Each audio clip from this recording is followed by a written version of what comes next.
Hello, my name is Ashley Thompson. I'm 32 years old, and I live in a small, cozy apartment building in Chicago's Lincoln Park neighborhood that my grandmother used to own and manage. One ordinary morning, my sister burst into my place without even knocking and slapped a new rent notice right on my kitchen table. It showed $8,100 due, up from just $2,350 the day before. What a shock! Later that day, my parents phoned and called it a smart move for growth and equality. They never once checked if I wanted to keep living there or if I could afford it. In their minds, I was still just the building supervisor on the ground floor. They figured this huge hike would push me out for good. They didn't bother to think about who really owned the property. But before I dive deeper into this family drama, pause for a second and let me know. Where are you tuning in from right now? What's your surroundings like as you listen? Maybe you're curled up in your cozy kitchen, or sitting in a quiet parked car, or perhaps in a private bedroom that's all your own. Stories of Hidden Strength is right here with you, ready to unfold the next chapter. Part 2. The Corridor That Shattered Everything. By late afternoon, the reality of it all hit me like a ton of bricks. Desperate for some answers, I dialed my mom. All I got was her smooth, professional voice, the one she reserves for dealing with bankers and big clients. Big changes are part of life, she said. Real progress always comes with a bit of pain. Let your sister take the reins. That's how winners operate.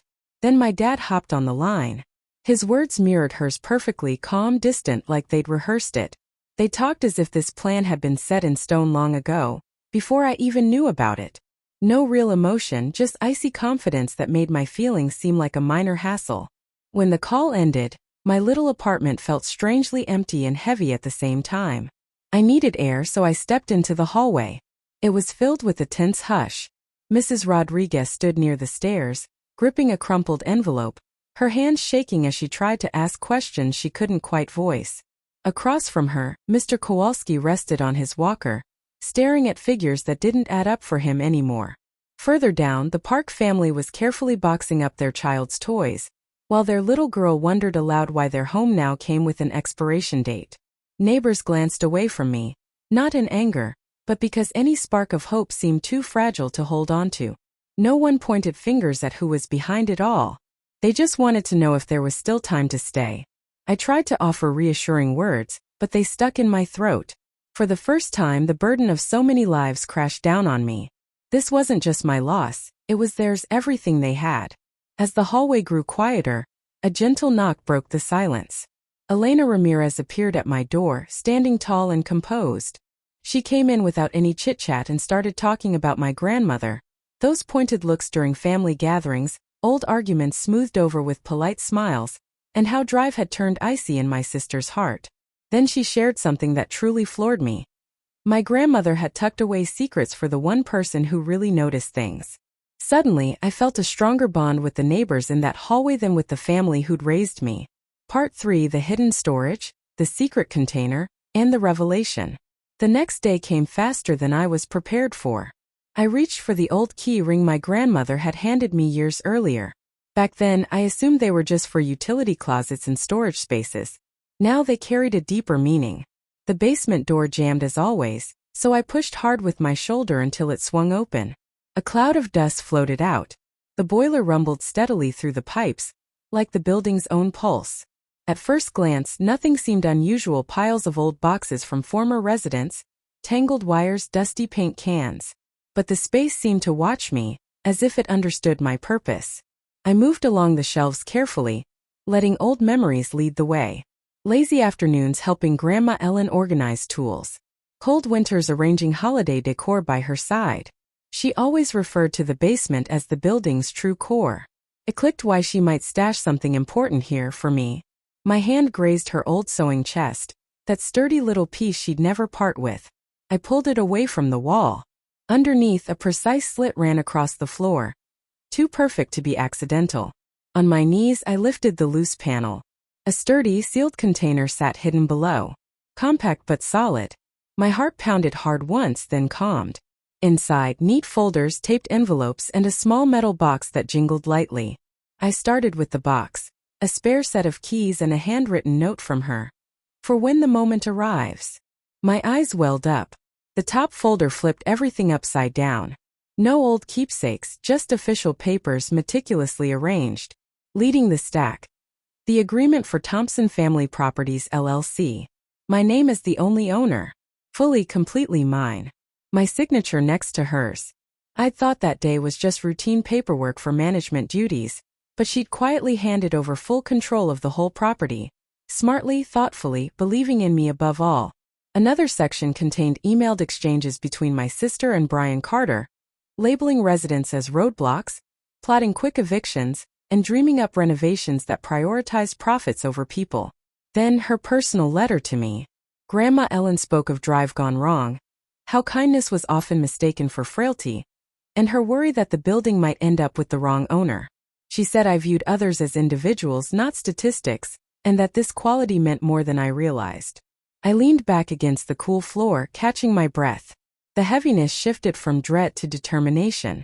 I collected it all and headed upstairs, ready for what came next. Mark Harris, the attorney my grandmother relied on most. They assumed I was merely the on-site manager. Grandma had already made me the true owner. If this happened to you, how would you respond? Drop a 1 in the comments if you'd stay silent and wait it out. Drop a 2 if you'd stand strong and fight with the facts to safeguard your neighbors. Mark Harris's office carried the scent of fine wood polish and fresh lemon. It echoed Grandma's neat, elegant script, exact, simple, reliable. He stood as I entered, no shock on his face, just quiet acknowledgement, like he'd anticipated this visit. I laid the folders on his desk. He scanned them swiftly, with confident turns of the pages. Clearly, my grandmother had briefed him well. He laid it out plainly. The LLC stood separate from any family estates. Full ownership belonged to me alone. My sister had zero right to raise rents or alter anything. Her demands held no weight legally. Part 4. The review that turned the tables. Then he revealed the accounting records. His face softened, not surprise but sorrow at the proof. Funds diverted from repair budgets. Payments funneled to fake businesses linked straight to my sister. Ongoing transfers marked as advisory fees. Nothing valid. My stomach tightened. Grandma had foreseen this ages ago. Mark went on detailing safeguards, evidence gathering, and ways to shield tenants from more harassment. Each point built like strong framework, solid, supportive, designed to bear real pressure. He passed me a folder with my name on it. Inside, a detailed plan Grandma had outlined long before.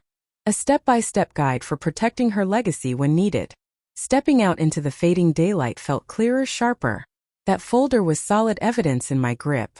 But the biggest change hit the following day. My sister showed up with 3 suited men, armed with notepads. Her steps echoed sharply up the stairs like a warning. She ignored the tenants completely, and me. She wanted everyone to see her in charge. But the building pushed back now. The previous evening, tenants had gathered in the common area. Mia-chan had shared clear info on renter protections. Devices charged, plans ready. Fragile optimism had turned into real unity. So as the checks began, doors swung open, residents stood united, cameras ready but discreet. The team hunted for fake problems, made up drips, invented flaws, anything to build a case for eviction. But every unit checked out fine. Everyone remained steady. Their scare tactics crumbled. By the third stop, the men shifted uncomfortably. One whispered something to my sister. She dismissed it, tense, her assurance fading. At the final unit, with no issues found, she declared loudly, "We'll handle any fixes tomorrow at Uncle Tom's firm." She aimed for authority, but the waiver was obvious to all. Back in my place, I placed Mark's folder on my table. The next day wouldn't involve checks or shows of power. It would center on facts. My sister would arrive certain she controlled everything. She had no clue the real owner would be there. Uncle Tom's office was tucked in a quiet row of legal firms, the sort where documents matter more than feelings. The meeting room felt arranged for dominance. Files stacked precisely, seats positioned deliberately, untouched glasses of water. My sister sat upright in a sharp suit. My parents lingered by the window, their murmurs halting as I walked in. They eyed me with a blend of anticipation, frustration, and assurance that things were already decided. Tom kicked off efficiently, discussing upgrades, redevelopment ideas, and future profits. His tone aligned too closely with my sister's vision.